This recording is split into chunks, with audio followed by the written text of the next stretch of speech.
Hola a todos y bienvenidos a este nuevo video, el cual hablaremos sobre el ciclo menstrual y algunas de sus alteraciones más comunes. Antes de comenzar, quiero hacer una advertencia sobre los medicamentos y tipos de tratamientos mencionados en este video. Se necesitan que sean valorados por su médico, quien les indicará en caso de tener alguna de las condiciones que mencionaré a continuación cuál será el tratamiento adecuado para ustedes, ya que se debe hacer una valoración individual. Recuerda que si te gusta este video, dale like, suscríbete y dale click en la campanita de notificaciones para que no te pierdas ningún video futuro. No siendo más, iniciamos este video. A modo de repaso, el sistema reproductivo femenino implica que el hipotálamo libere GnRH, que es la hormona liberadora de gonadotropina, en la glándula pituitaria, la cual, una vez estimulada, secretará LH, que es la hormona luteinizante, y FSH, que es la hormona folículo estimulante, que luego pueden ir a interactuar con los ovarios. Los ovarios entonces producen estrógenos como el estradiol, también puede producir progesterona y asimismo inhibina. Todas estas sustancias pueden retroalimentar el hipotálamo y la pituitaria. Y en este video vamos a hablar de cómo funciona todo este sistema hormonal para crear el ciclo menstrual. El ciclo menstrual implica un ciclo de cambios que ocurren en los ovarios y el útero cada 28 días aproximadamente en respuesta a los cambios hormonales en las mujeres en edad reproductiva. Y vamos a empezar hablando de los cambios que se producen en los ovarios durante el ciclo menstrual. Y para ello primero tenemos que repasar algunos principios básicos de los ovarios. Los ovarios contienen folículos, los cuales son las unidades funcionales. Son un conjunto esférico de células que contienen un solo ovocito o un óvulo. Y cada ciclo menstrual un folículo del ovario madurará y liberará su óvulo. Y este proceso se llama ovulación. Este es un dibujo de un folículo ovárico que se muestra en la pantalla. Es un óvulo rodeado de células. Este ovocito se encuentra en el centro. Está rodeado de un líquido que se llama antro folicular. También está rodeado por dos capas de células, las células de la granulosa, que es la capa más interna, y las células de la teca, que son la capa más externa. Y son las células de la teca y la granulosa las que van a sintetizar los estrógenos que impulsan el crecimiento del folículo. Las mujeres nacen con miles y miles de folículos en sus ovarios, y cuando llegan a la pubertad, en cada ciclo menstrual, algunos de esos folículos comienzan a madurar. Como se muestra en esta imagen, varios folículos primordiales comenzarán a madurar, pero solo uno de ellos acabará siendo seleccionados y se convertirá en el folículo dominante o folículo de Graf, el cual es el folículo que liberará su óvulo. Los demás folículos sufrirán atresia, que es un proceso de degeneración o muerte programada por sus propias células. Y por tanto, en cada ciclo menstrual maduran varios de los folículos primordiales. Uno libera su óvulo y los otros mueren. El ciclo menstrual en los ovarios tiene tres fases básicas. La primera se llama fase folicular. Recibe su nombre porque es la fase en la que los folículos crecen. Luego se produce fase de ovulación, que como su nombre lo indica, es la liberación del óvulo. Y tras la ovulación está la fase lútea, en la que el ovario produce progesterona para ayudar a preparar el útero para un posible embarazo. Esta es una imagen clásica que ilustra los cambios en los niveles hormonales durante el ciclo menstrual. El ciclo menstrual comienza el día 0, que se muestra aquí. En este gráfico se ven los cambios en los niveles de FSH y LH. Ambos niveles son inicialmente bajos, se disparan justo antes de la ovulación y vuelven a caer después de la ovulación. En este gráfico muestra los cambios en los niveles de estrógeno y progesterona. Los niveles de estrógeno se disparan justo antes de la ovulación y luego caen después de la ovulación. Asimismo, después de la ovulación hay un leve aumento en el nivel de estrógeno y un aumento mucho mayor en el nivel de progesterona. En las siguientes imágenes veremos por qué se producen todos estos cambios hormonales. En la parte superior de esta imagen tenemos un gráfico que muestra lo que ocurre a nivel folicular dentro del ovario. La fase folicular es la primera mitad del ciclo menstrual y es donde se desarrollan los folículos. En la fase folicular, En los ovarios el crecimiento folicular es impulsado por los cambios en los niveles hormonales a nivel del hipotálamo. Durante la fase folicular hay un aumento en la frecuencia del pulso de la hormona liberadora de gonadotropina, que está estimulando la glándula pituitaria. Esto conduce a un aumento de la secreción de FSH de la hipófisis, que impulsa la producción de estradiol de los ovarios, y los altos niveles de estradiol conducen al reclutamiento de folículos, es decir, para iniciar el proceso de maduración. El estradiol también retroalimenta a la hipófisis y suprime la liberación de FSH y LH. Finalmente, el estradiol conduce a la selección de un folículo dominante y ovulado que liberará su ovocito o su óvulo, y esto tarda entre 10 a 14 días en ocurrir. Su duración es variable y esta es la razón por la que las mujeres tienen un ciclo menstrual variable. Es porque esta parte del ciclo menstrual varía de 10 a 14 días en condiciones normales. Si volvemos a esta imagen, podemos ver este leve aumento en el nivel de FSH aquí, que estimula un aumento en la producción de estrógeno, y eso es lo que sucede en la fase folicular. Eventualmente este alto nivel de estrógeno va a conducir a la ovulación. La ovulación se produce debido a algo llamado concentración de la mitad del ciclo. Cuando los niveles de estrógeno se elevan lo suficiente, hay un cambio de retroalimentación negativa de estrógeno a retroalimentación positiva. El estradiol desencadenará un aumento de la frecuencia de generación de pulsos a nivel hipotalámico, y esto conducirá a un aumento del nivel de LH procedente de la glándula pituitaria. Y un nuevo ovocito o óvulo será liberado del folículo dominante unas 36 horas después del aumento o del pico de LH. Y este aumento en la mitad del ciclo es la base de las pruebas de ovulación que las mujeres pueden utilizar cuando intentan quedarse embarazadas. Pueden comprar un kit de prueba de ovulación como el que he mostrado aquí en la pantalla en una farmacia. Las mujeres pueden colocar su orina en el kit y este mostrará cuando hay la presencia de la hormona LH, luteinizante, en la orina. Y esto significa que están a punto de ovular y que están en el momento adecuado para quedarse embarazadas. Si volvemos a la imagen, cuando el nivel de estrógeno se eleva lo suficiente, desencadena este pico de LH que se muestra aquí en la pantalla, y eso es lo que desencadena la evolución. Hay un fenómeno llamado Middlesmer's o síndrome intermenstrual, el cual las mujeres desarrollan dolor abdominal alrededor del momento de la evolución.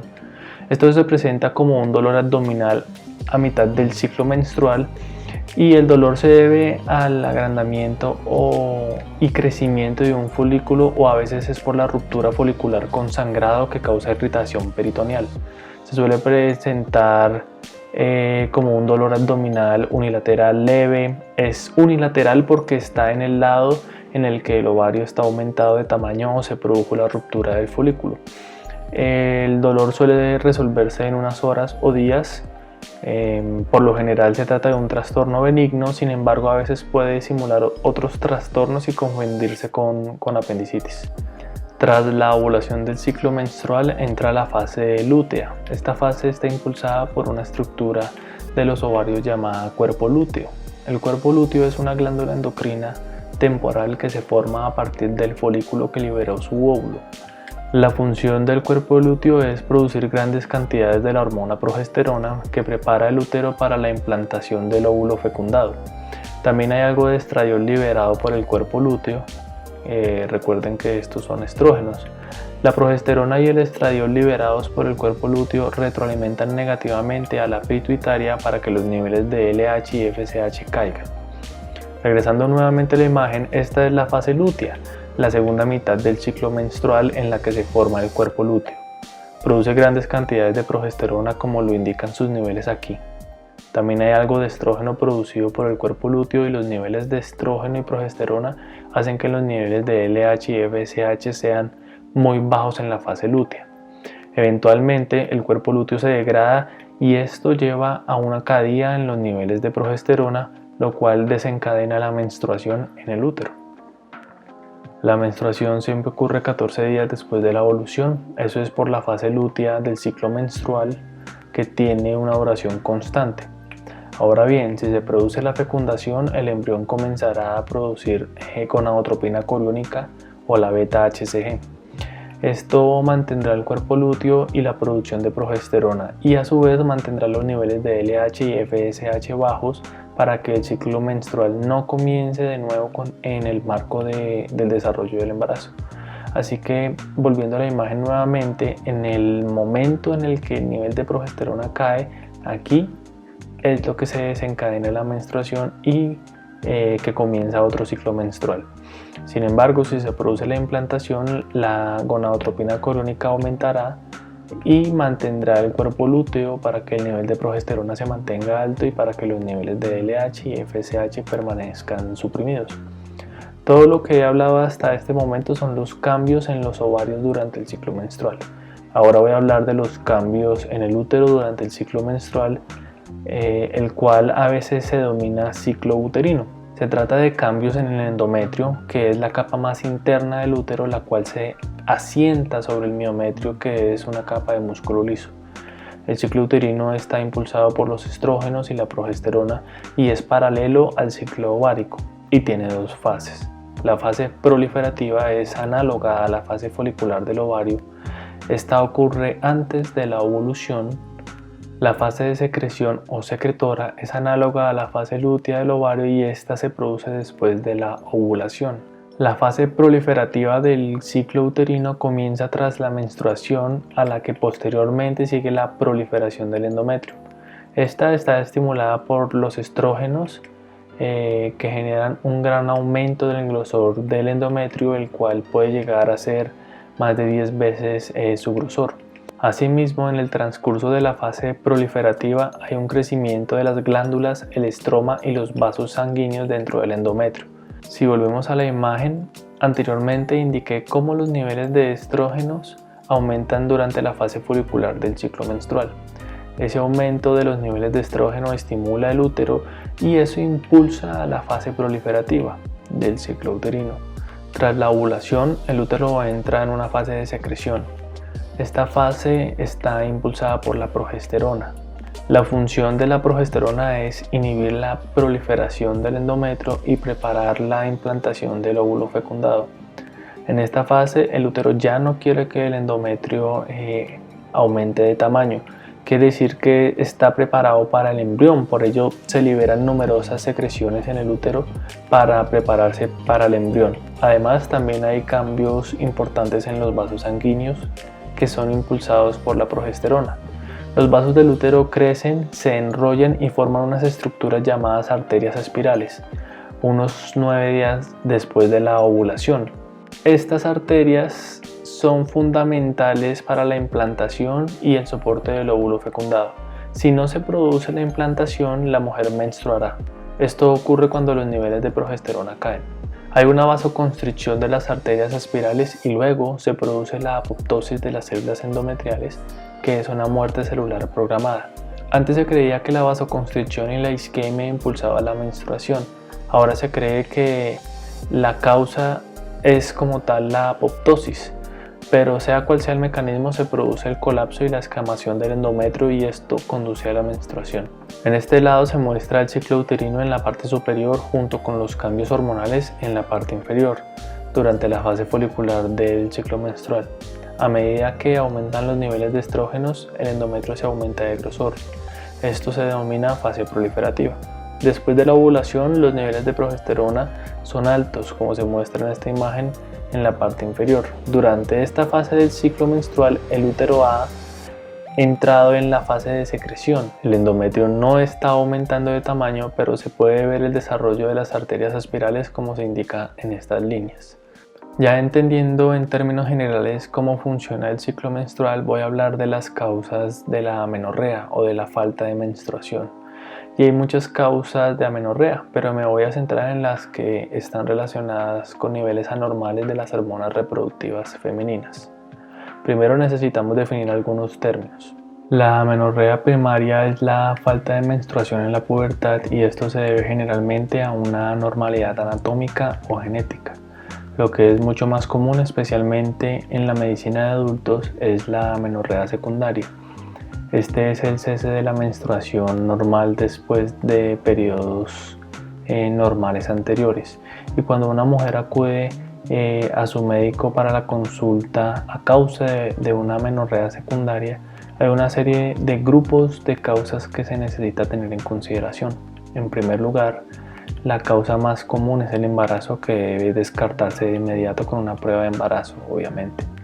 Luego hay una serie de causas relacionadas con el hipotálamo, la glándula pituitaria y otras hormonas como la prolactina, las hormonas tiroideas y el cortisol, que hay que considerar y de las cuales ya les hablaré más adelante. En términos del ovario, para una menstruación normal, dos cosas tienen que ocurrir durante la fase folicular. El ovario necesita producir estrógeno que hará proliferar el endometrio. Luego de la ovulación tiene que ocurrir para que el cuerpo lúteo pueda producir progesterona, cuyos niveles subirán y bajarán, y esto en conjunto causarán la menstruación normal.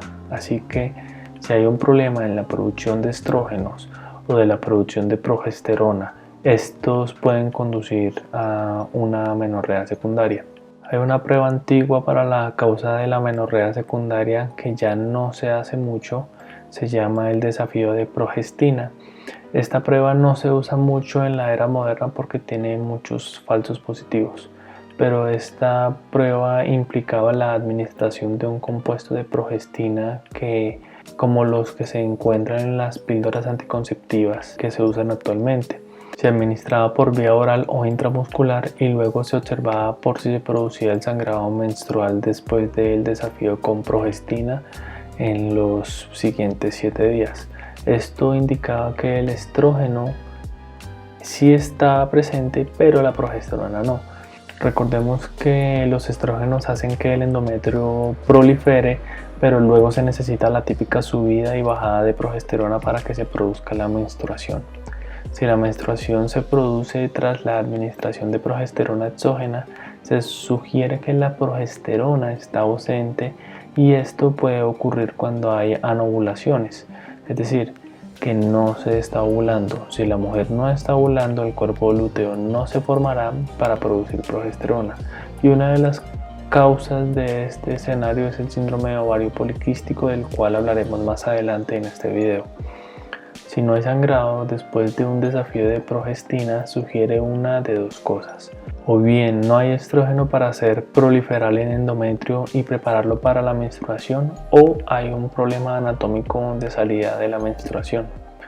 Se puede hacer un seguimiento de una prueba de progestina que no produce sangrado con una prueba de estrógeno y progestina, es decir, combinado, para ver si la menstruación se produce después de la administración de estos dos compuestos. Y la causa común del segundo escenario, donde no hay sangrado después de un desafío de progestina y estrógenos, es la menopausia, donde tanto el estrógeno como la ovulación y la progesterona están ausentes. También hablaremos de la menopausia más adelante en este video. La primera causa de amenorrea que voy a discutir es la disgenesia mülleriana. Esta es la causa de la amenorrea primaria o la falla de la producción de la menstruación en la pubertad, y esta condición es causada por el fracaso de la formación y el desarrollo normal del conducto mülleriano. Como resultado, hay una ausencia de la parte superior de la vagina y o del útero. En esta condición los ovarios son completamente normales, los niveles de estrógeno y progesterona son normales y los niveles de LH y FSH son normales. Por lo tanto, si usted como estudiante de medicina o médico recibe una paciente con estos laboratorios, debe reconocer que debido a que todos estos niveles hormonales son completamente normales, la glándula pituitaria, el hipotálamo y los ovarios deben ser normales. El problema debe estar en otra parte, y ese problema reside en la ausencia del útero o parte superior de la vagina. Por lo tanto, no hay un revestimiento que se desprenda en la menstruación. Ahora hablamos de las causas de amenorrea secundaria. Como dije antes, la causa más común es el embarazo, así que hay que excluirlo solicitando una beta-HCG en sangre. También se puede desarrollar amenorrea en el marco de una enfermedad tiroidea. Tanto el hipotiroidismo como el hipertiroidismo puede causar amenorrea secundaria. Un prolactinoma, que es un tumor en la hipófisis, puede causar amenorrea. La prolactina inhibe la liberación de hormona liberadora de gonadotropina y bajará los niveles de LH y FSH. Finalmente, el síndrome de Cushing también puede causar amenorrea por los altos niveles de cortisol. Todos estos son temas que hablaremos en futuros videos. Otra causa de amenorrea secundaria es un peso corporal muy bajo. Esto se llama amenorrea hipotalámica funcional. Se cree que el estrés y los niveles de cortisol elevados, además de la baja ingesta calórica, conducen a una generación de bajos niveles de hormona liberadora de gonadotropina, lo que lleva a un nivel bajo de LH y FSH. Es importante que sepas que en esta ocasión el problema está en el hipotálamo y se puede comprobar cuando esta condición mejora al administrar hormona liberadora de gonadotropina exógena de manera pulsátil. Esto se ve clásicamente en las mujeres que son anoréxicas, que tienen pesos corporales muy bajos, que tienen niveles de hormonas de estrés como el cortisol elevados. Todo esto lleva a la amenorrea hipotalámica funcional. Otra cosa de amenorrea es la menopausia. Como lo mencionaba anteriormente, se trata del cese permanente de los periodos menstruales causados por el agotamiento de los folículos ováricos. Las mujeres nacen con un número determinado de folículos ováricos y en el tiempo se van agotando.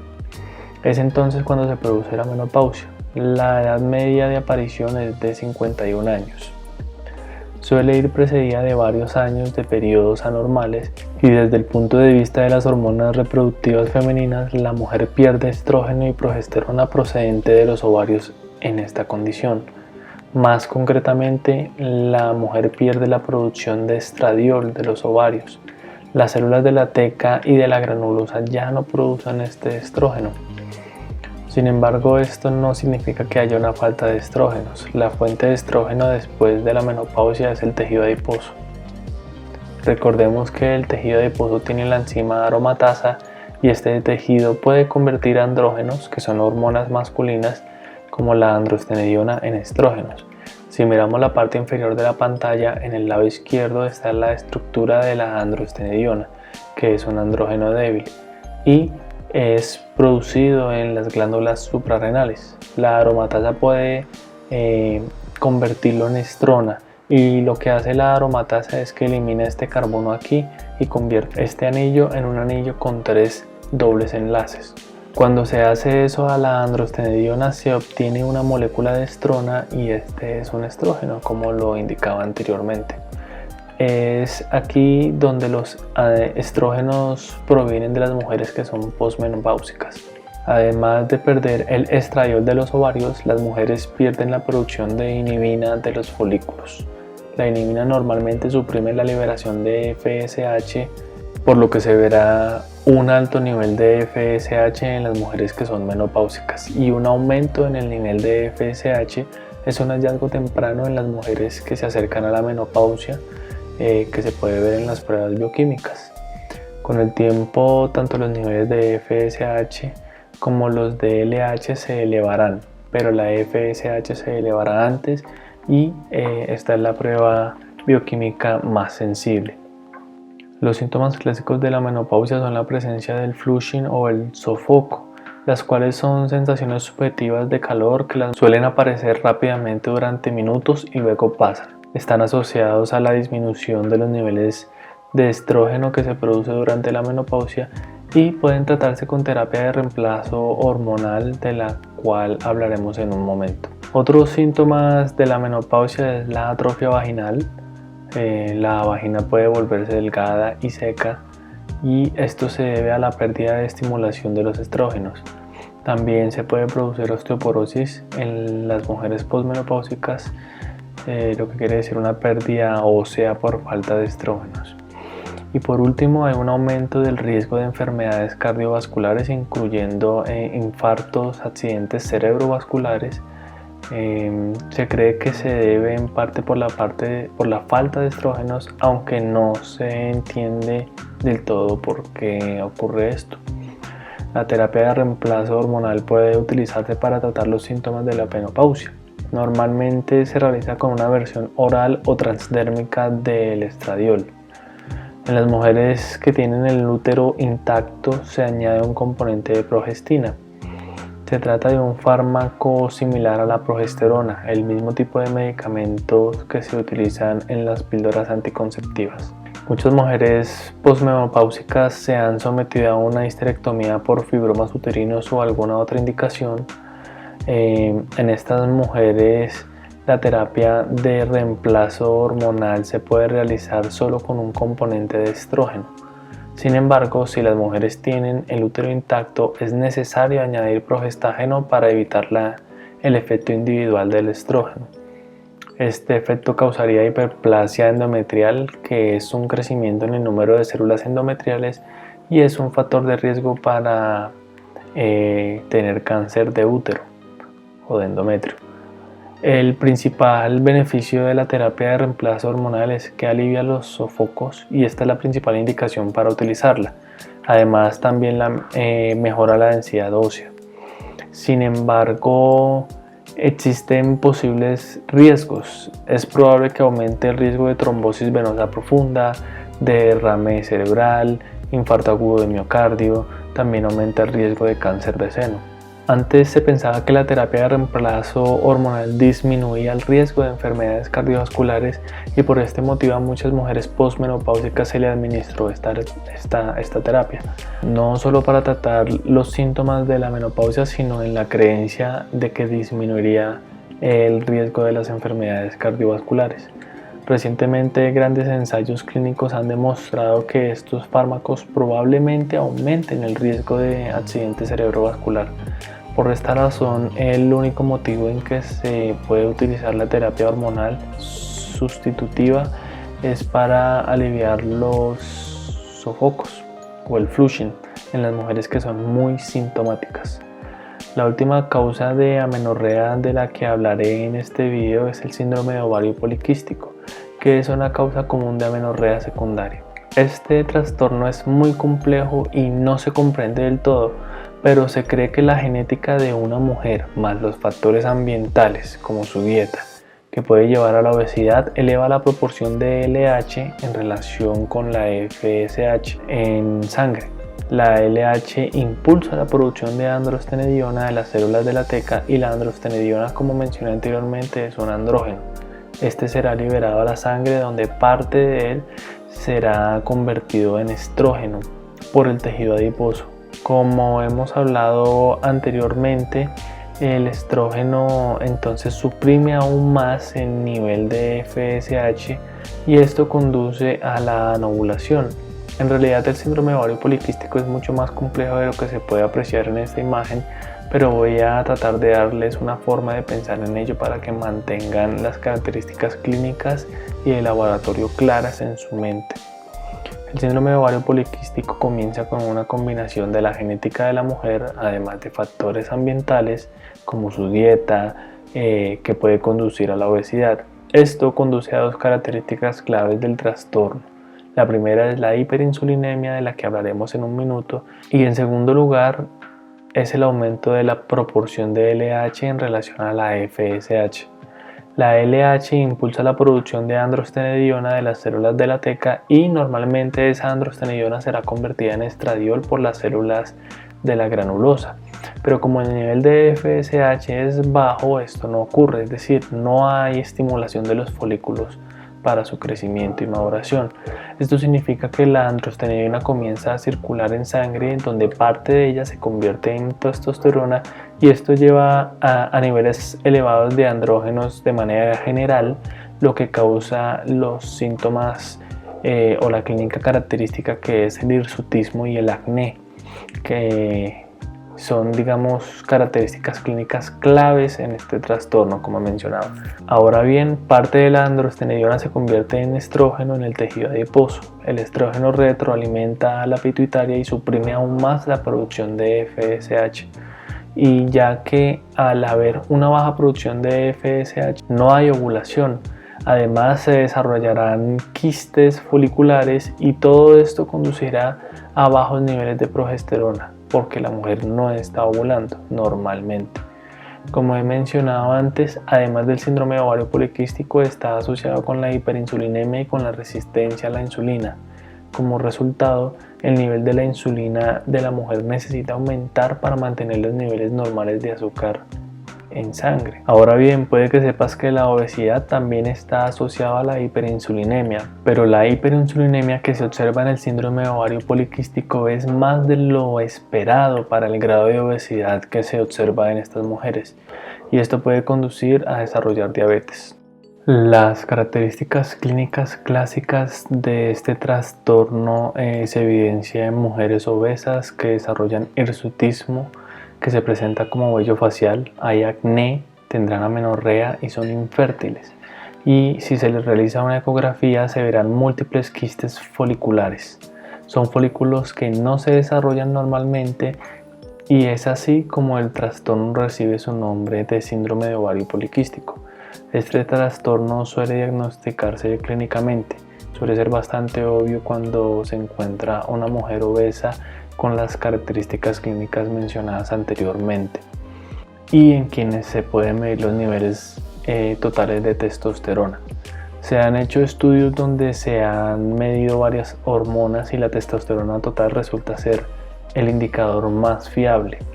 Si se miden los niveles de LH y FSH pueden estar dentro del rango normal, pero recuerda que la relación LH y FSH siempre será normal. Suele ser mayor de 2 a 1 o 3 a 1 y esto es un rasgo característico de este trastorno, y es que la alteración de estas dos hormonas son las que llevan a ese aumento en la producción de andrógenos. Hay varias maneras de tratar esta condición. En primer lugar, la pérdida de peso para las mujeres que son obesas y tienen síndrome de ovario poliquístico les ayudará a mejorar como tal los síntomas y en general la condición. Los anticonceptivos orales son el pilar de la terapia para las mujeres que no están intentando quedar en embarazo. Esto suprime la liberación de LH y mejora el desequilibrio hormonal. Además, el componente de estrógeno de los anticonceptivos aumentará la cantidad de globulina fijadora de hormonas sexuales y esto sacará los andrógenos libres del plasma y así disminuirá los efectos de exceso de andrógenos, que son principalmente el acné y el hirsutismo. También se puede utilizar la espironolactona, la cual es un diurético que ahorra potasio, pero bloquea los efectos de los andrógenos. Y por último, hay dos medicamentos para la diabetes que mejoran la resistencia a la insulina, el cual es la metformina y las tiazolidinedionas. Antes se pensaba que podrían ser útiles de forma profiláctica en mujeres con síndrome de ovario poliquístico que aún no habían desarrollado diabetes. Sin embargo, los ensayos clínicos fueron decepcionantes, así que estos fármacos no se utilizan de manera rutinaria a menos que la mujer desarrolle diabetes. Alrededor del 10% de las mujeres con síndrome de ovario poliquístico desarrollan diabetes a los 40 años de edad. Como mencioné anteriormente, hay hiperinsulinemia y resistencia a la insulina como rasgos característicos de este trastorno. Otro hallazgo clínico que se puede observar es la acantosis nigricans, que es una afección cutánea caracterizada por áreas oscuras y aterciopeladas en pliegues y en áreas flexibles del cuerpo. Se asocian a la resistencia a la insulina y son comunes en la diabetes, así como en el síndrome de ovario poliquístico y se puede ver también en cánceres gástricos. Estas mujeres también tienen el factor de riesgo para desarrollar cáncer de endometrio.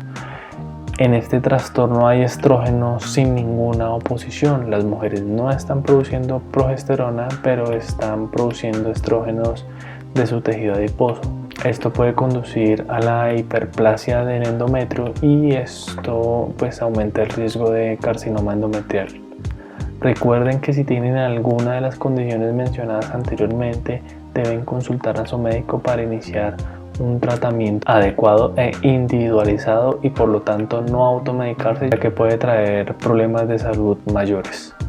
Si te gustó este contenido, dale like, suscríbete y activa las notificaciones para que no te pierdas ningún video.